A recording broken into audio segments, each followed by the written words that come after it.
أعوذ بالله من الشيطان الرجيم पनाह मांगता हूँ मैं अल्लाह की शैतान मरदूद से। बिस्म इल्लाहिर रहमानिर रहीम। शुरू अल्लाह का नाम लेकर जो बड़ा मेहरबान निहायत रहम वाला है।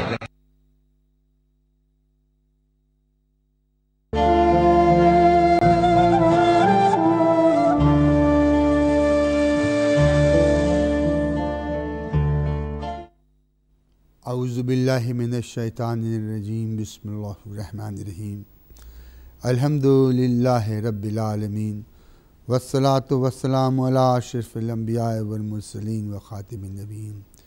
बिस्मिल्लाहिर रहमानिर रहीम। लकुम दीनुकुम वलिय दीन। Brothers and sisters of Islam, Saamain, Assalamu alaikum wa rahmatullahi wa barakatuh. These weeks of this holy month has brought us joy and pleasure to celebrate the greatest and great personalities of our faith, who taught us how we should live in this world. But is this world just made of just us? No. This world accommodates if different types of birds, different animals, different color and creed and caste of people, and of course different religion. Lakum deenakum waliya deen. There is no force and compulsion in Islam. Islam talks about tolerance. Tolerance in every sphere of our life, and especially so in the faith we so dearly adhere to. Today, to talk about tolerance or intolerance in faith, in the religions of this world, we have a very dear and well-known personality of this city, a former vicar himself, who worked tirelessly in this city of Birmingham to bring love, peace and harmony, if I can put them together, amongst different faiths. You have seen our friend in the past. He is no other than Reverend Richard Tatlow. Good evening to you, and thank you very much for coming to this program.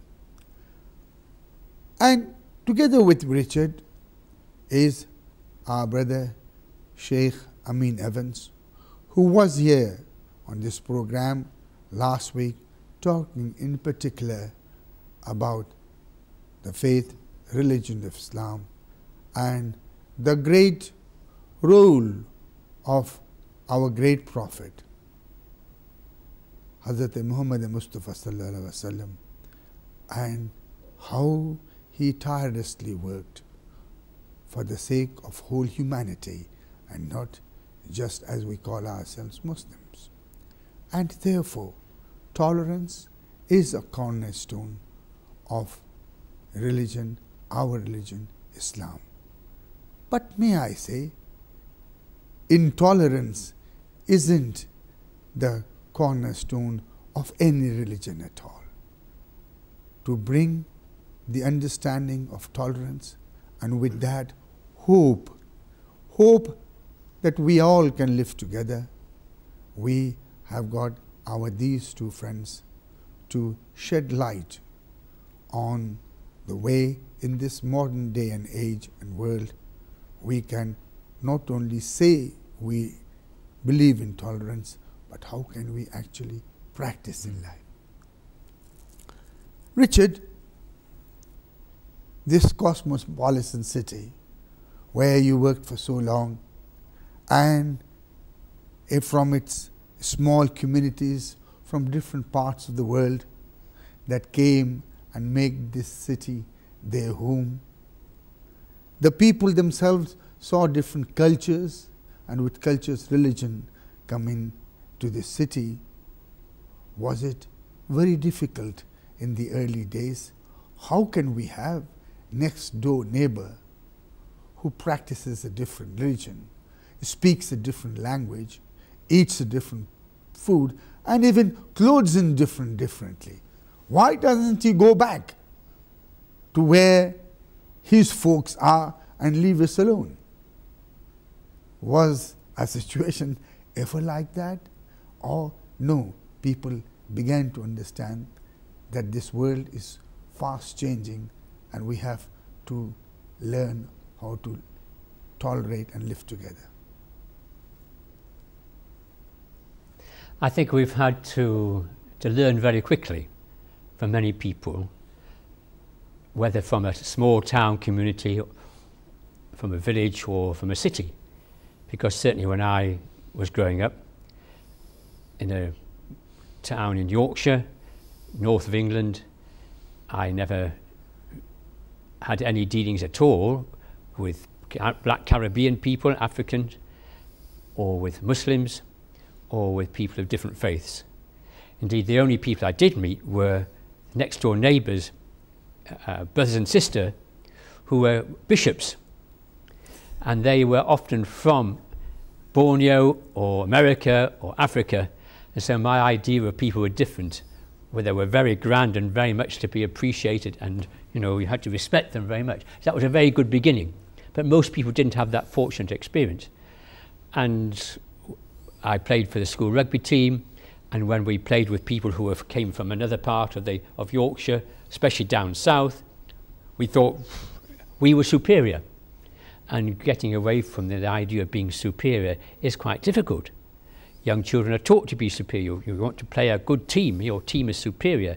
You're going to win the Olympics, you're superior. So it's very deep for many people in order to try and succeed. But the religious life is quite different, and it always has been.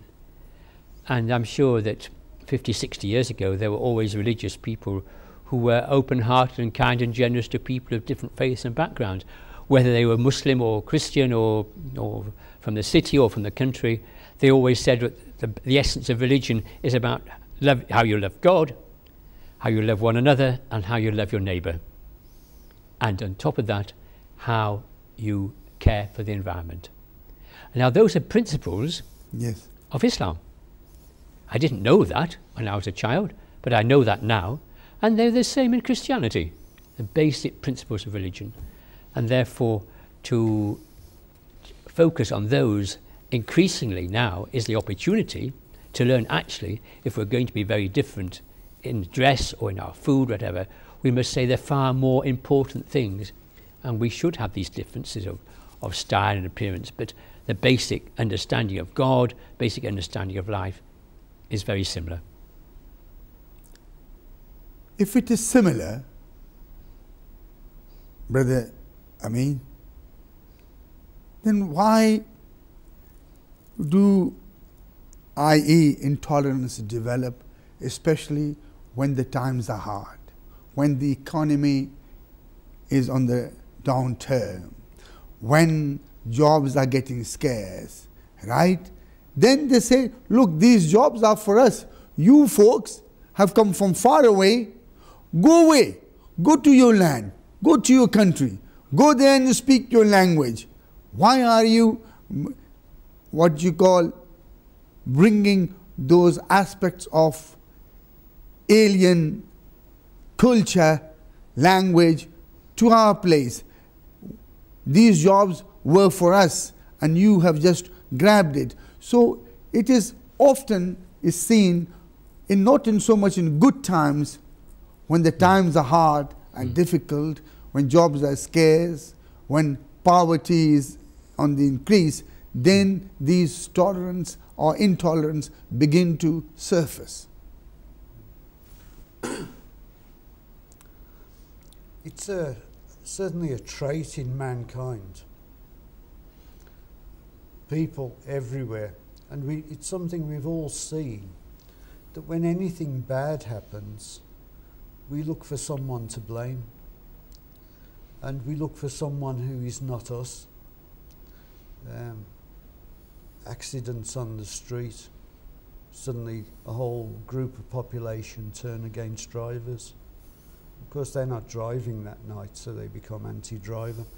It's very much the same with race. It's used to focus our problems, to say that they're not really our problems, they're being caused by those people, they're the problem. It's not the way we live that's wrong, it's what they're doing to the way we live. And it's this transference of the responsibility and the guilt for what the bad that happens to us that we place onto members of other races and other faiths. Anyone who looks different. I mean, the classic example is a man comes home from work, Yes. and he's not feeling hungry, and he says to his wife, "Are you ever going to learn to cook?" It happens everywhere.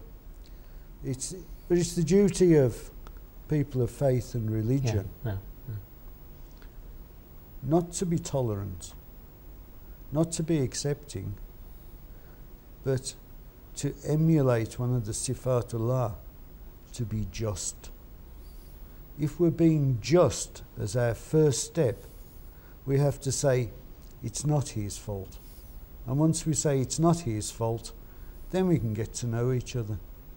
But while we harbour this injustice towards other people, any acts of friendship are just acts of hypocrisy. So our first step is to be just to our neighbours and ourselves, and then we can develop relationships and understanding. And if we're all people of God, created by God, and the Christians are created in his image, then we are all equal in the eyes of God, and therefore we have to treat everybody equally. And therefore the issue of justice is fundamental. That if that is the case, that we are equally brothers and sisters, then we have to treat each other equally. And if somebody comes from far away, if somebody comes from near, we have to have this basic understanding in our brain that we have to see other people like ourselves, because we're all people of God, we're all created by God.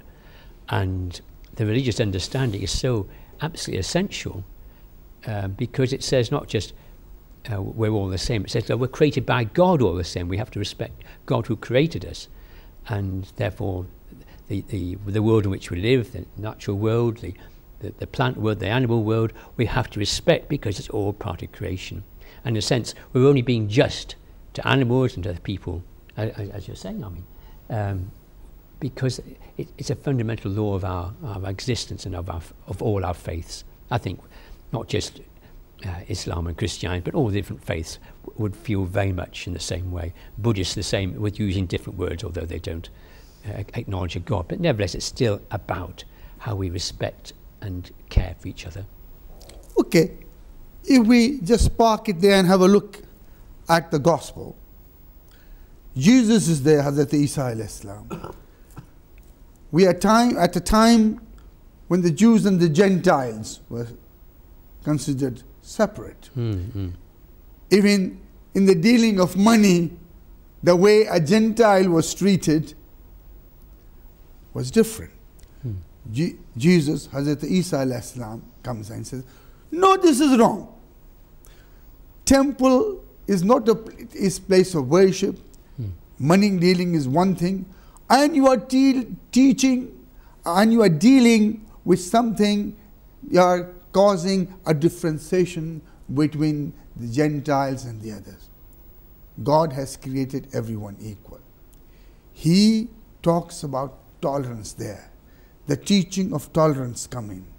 When the teaching of tolerance come in, Jesus, Hazrat Isa alayhi salam, had to pay dearly about it. Every day, everywhere we read, life become more and more difficult. From there, what lesson can we learn? That when we talk about not just saying that we are all equal, but practicing it, it makes a person's life more difficult in the eyes of the masses. How can we work and live within the masses that differentiate the, as you say, that all the children of God of all faiths? I think I want to say straight away that tolerance would not have been enough for Jesus, in my view. Tolerance can be seen as a bit cold and detached. I should tolerate you, Dr. Warsi. It's a bit kind of feeble and low. If we talk about, you use the word acceptance, I mean, acceptance, yes. But actually Jesus' was about love. And love can mean all sorts of things we accept. But it is about loving God and loving your neighbour as yourself and loving the environment. That's what we said at the beginning. And for me, I think how it can be generalised out is maybe we talk about cells of people who are practising what they preach. Not just within the churches or the mosques, but people who are not necessarily people of faith, but trying to practice what they preach in terms of a humanitarian view of society. You know, we've got to care for each other, you know. And the national health is built upon that principle. We've got to care for each other, you know. President Obama was saying that in his inauguration speech the other day. We've got to care for each other. That is a rule of justice and happiness in life. And therefore I think that the training and the teaching from very early stages are about how we, as children, schools, families, recognise that we need each other to look after us. So we need to look after them. Anyway, and one child makes a mess in a classroom, he's causing havoc in a classroom, then he affects everybody. He's not doing it because he's happy, he's doing it because he's unhappy.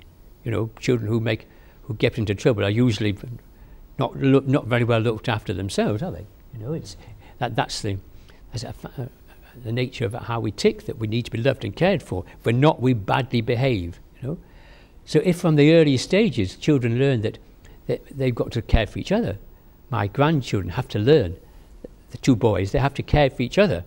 The youngest one does it better than the older one at the moment, but they have to learn that he will not play with me unless I play with him, you know. And football teams have to learn that too. If they're racist, if the crowds behave in a bad way, they're not allowed to play good, you know. Yes. So we have to learn these lessons, whether at this age or that age. And the structure of society, I think, has to support these humanitarian and godly principles of life, where we need each other. We need each other. And for everybody to learn that we are interdependent all the time. And the more, your first example of people coming to this country, that's just a commonplace now around the world. Yes. The last 50 years, it's just everywhere, really. Well, except nearly everywhere, certainly in the cities. So we have to care for each other, otherwise it's chaos. So for both a religious principle and for a practical principle of nobody wants to live in chaos, they want a quiet life on the whole. So we have to care for each other, you know, and if we don't, we're in trouble.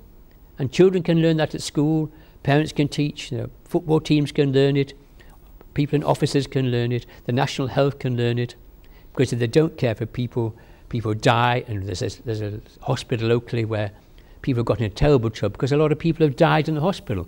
Well, they're in trouble. You know, it doesn't work. You've got to care for each other. And we should learn that as a principle. So, tolerance teaches us, Sheikh, that segregation doesn't work. At the time of Hazrat Isa salam, if we just look at in a broad way, the lepers were segregated. Right. They were kept away because it was considered that they were cursed by God Almighty. That's why they're suffering. Yeah, when Jesus comes with loaf, fish and loaf, does he separate the lepers? You stay on this side, the Gentiles this side, my people this side? Or does he share the loaf of bread or the fish with all of them as one? And we also see whether Bilal, who is a black African Ethiopian, right, his companions are aghast that he's a slave, and why just Hazrat Rasulullah, our great Prophet sallallahu alaihi wasallam, treat them equally.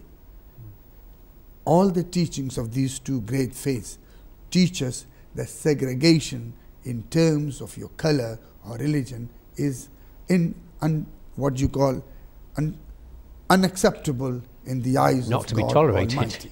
Yes.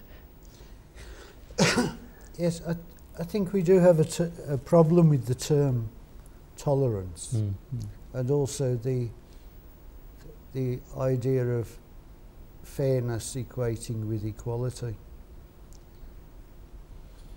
Tolerance is me sort of saying, well, yes, you're a reject, but I can put up with it. Yes, you're less than me.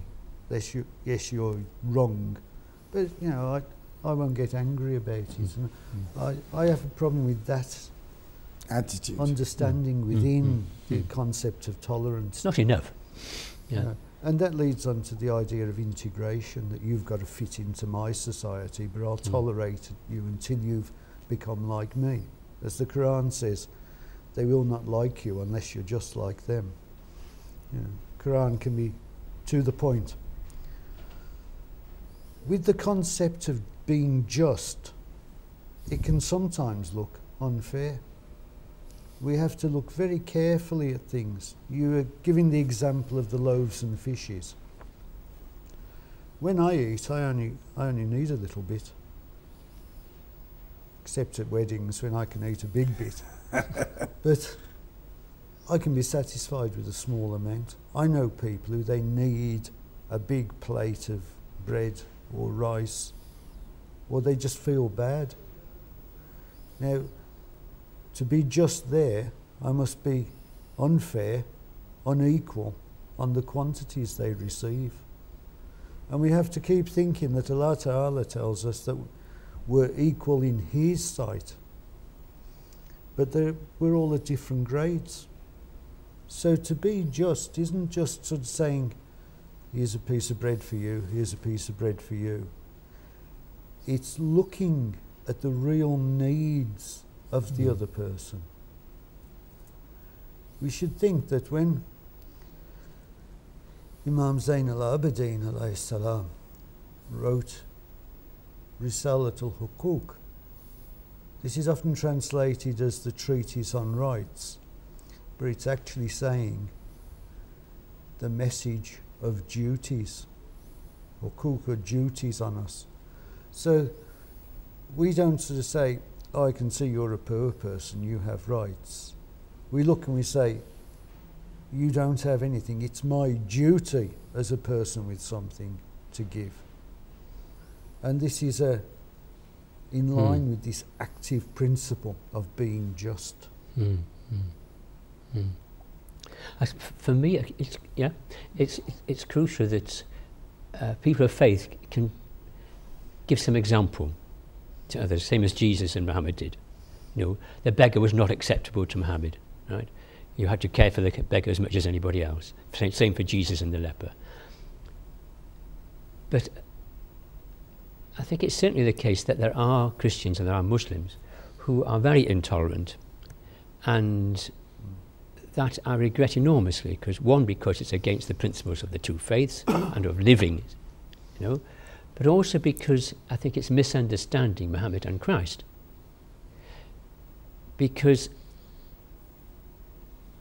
one argument for not accepting another faith and seeking conversion, which I think we should mention, is that if we don't do that, we're not being true to our faith. I should make you like me, as if I could. That's a stupid start. To begin with, it doesn't usually work. But I do not accept at all that as a Christian minister, Christian priest, that I should be about trying to get my brother here to be a Christian. Why? He's God's person, he's God's being, you know. And as far as I understand Christ, he did not want to do that either, or Muhammad. There was an acceptance not just of the leper, but of the other person, and Muhammad was very accepting of Jews and Christians, as we know, because we're all God's people. And I reject entirely an idea that I should convert somebody else, and that's an essential part of my faith, that I'm only being loyal to my faith. I'll give you an example. I visit the local mosque, I suppose, once or twice a month, as well as one big mosque, and there were people there who were I think certainly saying to me in words, why don't you become a Muslim? And one said, oh, no, with a joke, you know, we were playing table tennis together. Oh, you ought to become a Muslim. You make a good Muslim. Now, I know Muslim, would it be anybody who goes along with the 3 principles of Islam? Well, that's very nice. He doesn't mean it in that sense. He wants me to join up and say, right, I'm a Muslim. Now, that to me, you're going back to some of your reasons. I think it's about the possessiveness which people can have. And it's about a pride in my own Chelsea. You ought to play for Chelsea, support Manchester United. Well, that's fun and football in the sport. You know, I support Wales at football, at the rugby team. But in religion, it is not acceptable because it's against the principles and it doesn't work.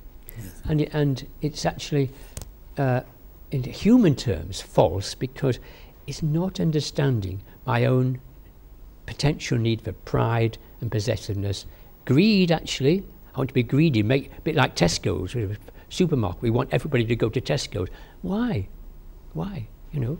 We should, and I'm not compromising my faith. I'm not making everything relative by that at all. Not at all. I'm saying, God bless you. You are God's person. What you believe is between you and God. I will remain a Christian minister, but I will go to the mosque. I will go to the synagogue. I will go to the Gurdwara. I will go to the temple without a problem at all. But I don't feel compromised one inch. So I think part of it is actually not knowing about the faith sufficiently. Not knowing the principles, not knowing about oneself in terms of how easily we're sucked into waving a flag for my side. And that is both wrong and not necessary. Let us look at the, brothers and sisters, the other side of the coin.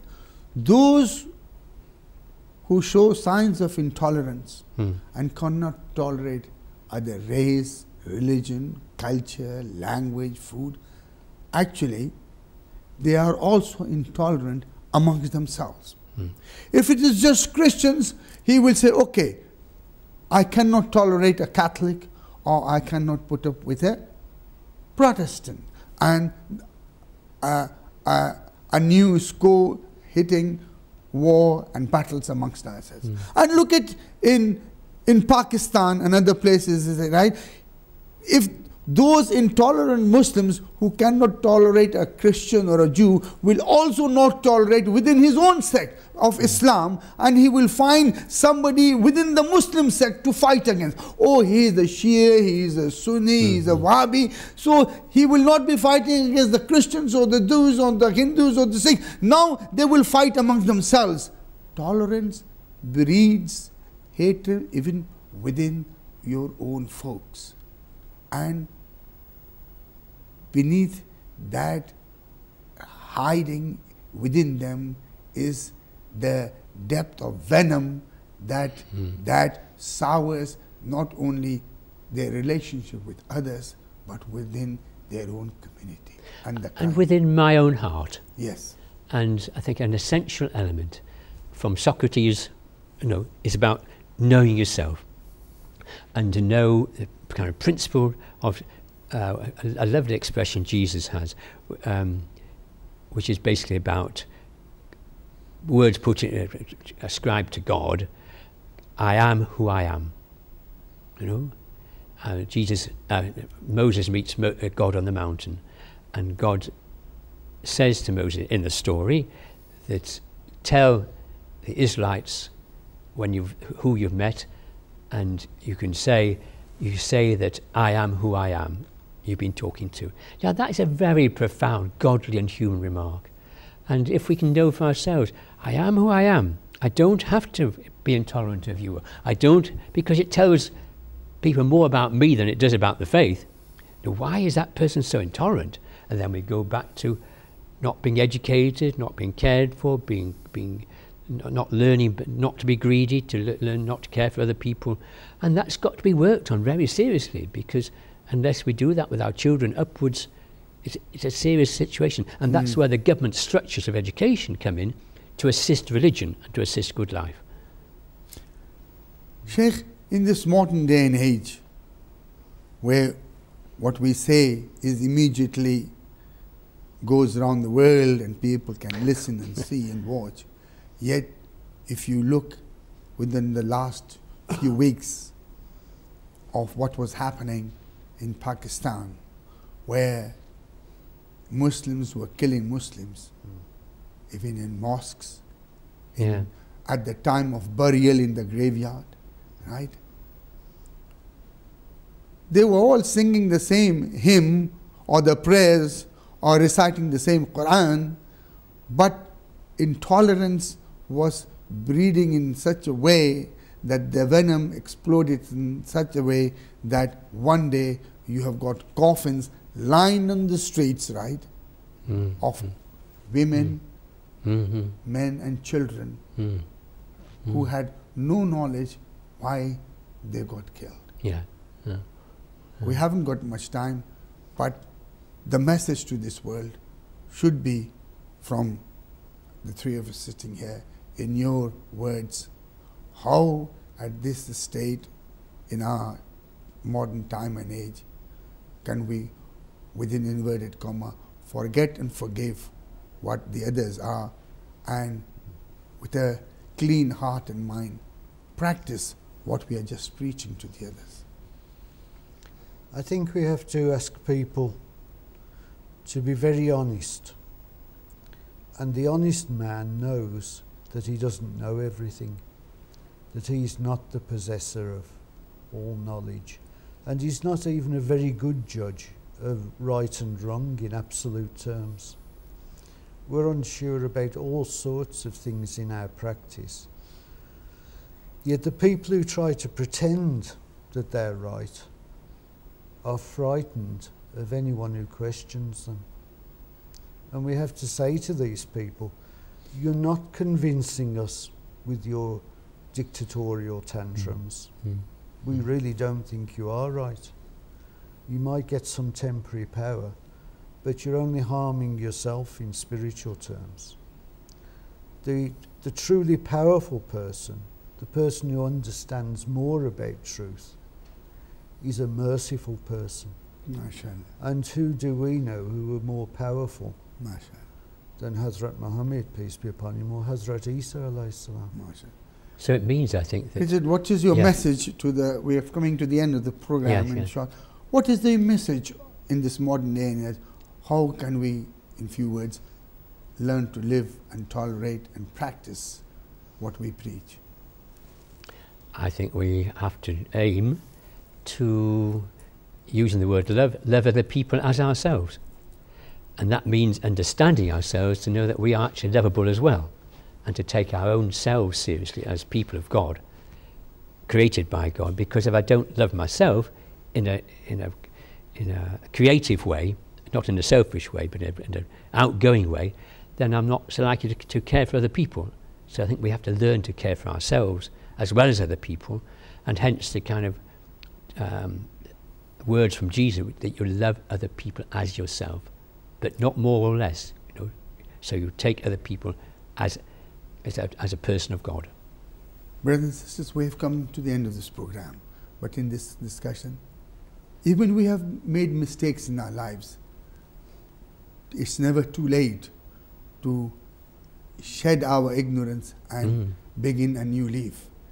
In Hazrat Isa alayhi salam, there is a story in the book of the prodigal son who made mistakes. Doesn't matter.